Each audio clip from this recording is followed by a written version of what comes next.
everyone. Today I'm going to be discussing a topic that I think is rather important as we move forward in society, especially today in America.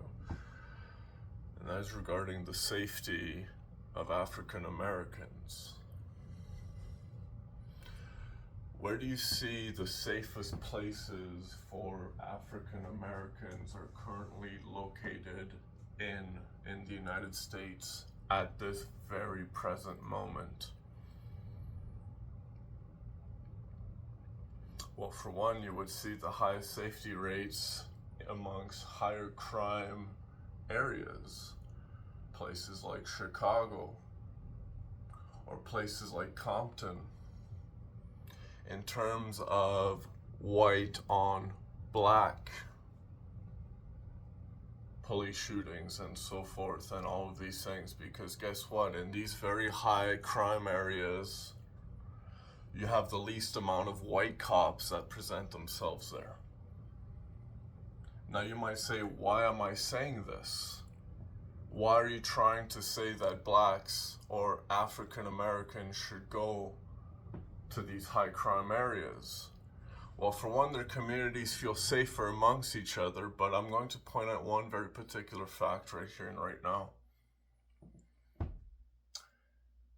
Since the George Floyd incident, it's gotten to a point now where they're literally telling you as of African Americans that you need to be separated in order for you to feel safe. And this liberal gospel, if you wish, is going to further and further push you back into poverty. It's further and further going to push you back into these places in order for you as a community to feel safe. That is their agenda. That is what they're trying to do to you. They're trying to put you back into poverty by making you think that you're not able, that you are always against.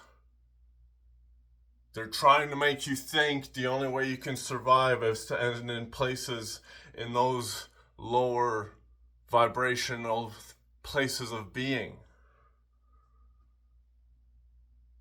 Look at how we've already separated in universities, for one, African American dormitories only, where only African American students sleep in one dorm room.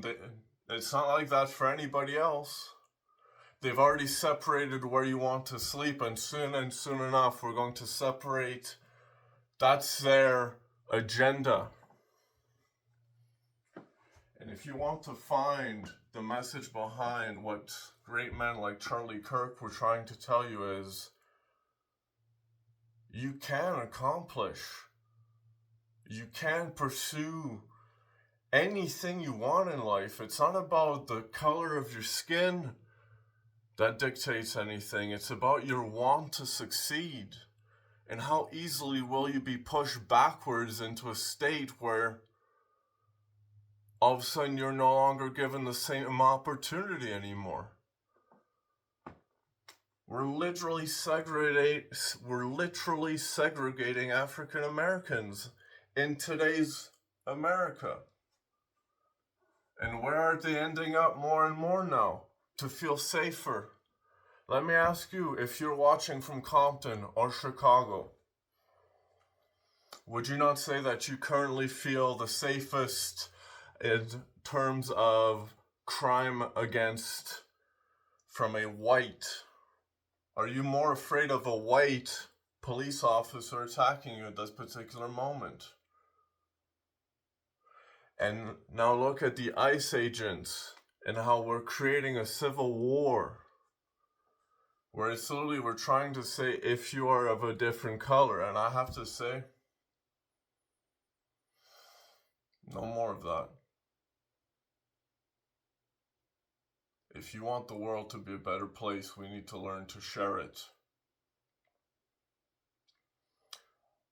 A great man like Bad Bunny, for example,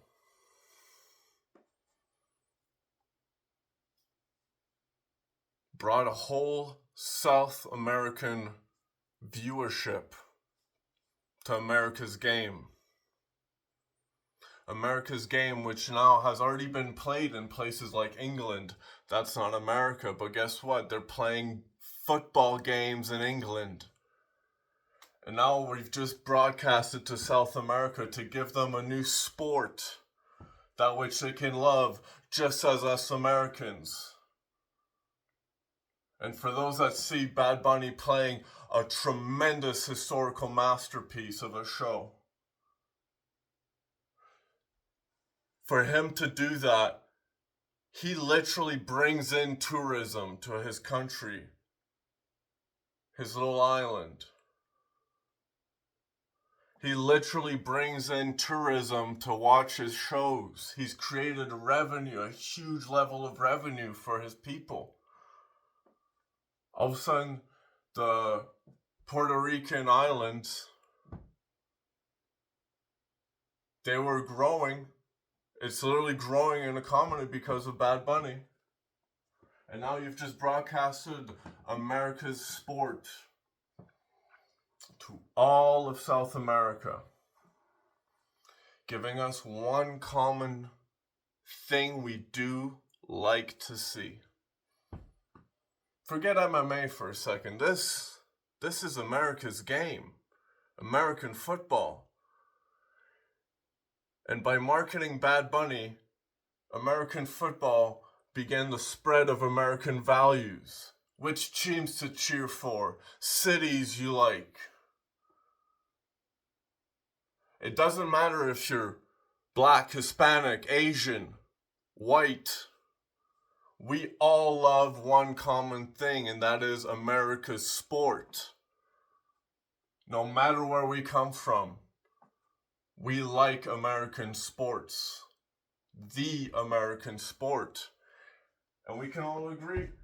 If we can all like one common thing, why can't we embrace the fact that we can all be treated the same as long as we value the same thing? That is the problem American Canada is facing currently, is we have not one particular thing we can all value as one. If you were to ask an American in this present day and age, or a Canadian in this present day and age, you could ask them, what's one value you can say that you appreciate as a Canadian that everyone can agree on? Well, for one, you can say the sport. But the sport requires playing a team with roles. You might not everybody gets to touch a ball in football, but everybody has a part in making the play to drive that ball down the field. And so I'm calling all citizens who may be watching this video. You might not get to touch the ball, but we as countries, we as nations, we are a team with different roles. We might not get to touch the ball, but we're getting that ball down the field and we're going to keep scoring touchdowns. And our defense is pretty damn good. But let's start acting as a team and not as adversaries. If not, we're never going to win.